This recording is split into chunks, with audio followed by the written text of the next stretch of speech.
Bihan na to ang Shin Ramyun sa Gaisano. Kuha ni siya tag 310 ang 5 kabuok, ang 5 pieces or isa kaputos, no?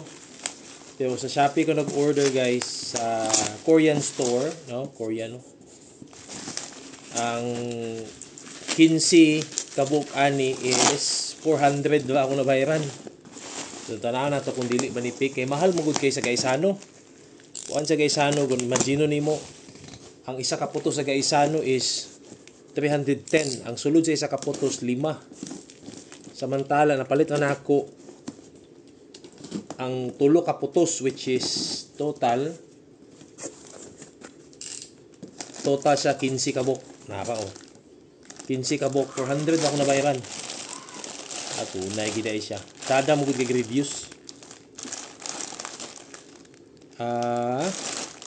Yeah, 5 kabok ko tanawa.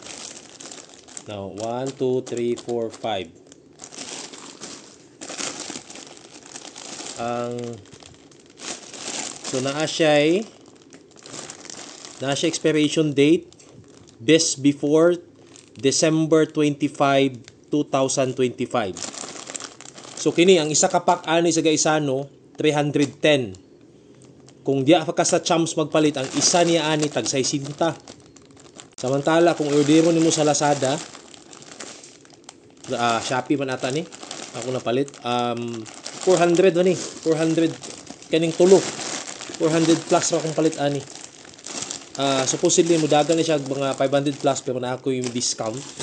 Imagine nimo 15 ka buok. So muna expiration date niya December 5 2025. Ang iyang manufacture date is December 26, 2024. Na. Goods kayo, di ba? Kung palito na to sa Gaisano, 300 ang isa ka pack. So nabutang siya og 900 plus kinitanan. Pero napalit lang nato ni og 400 kapin. I think 440 something ang tulo na ka pack. So 15 kabuk. So ganahan mo gud sila ani mo kaon kung mga anak ug si Mrs. Nice. Thank you.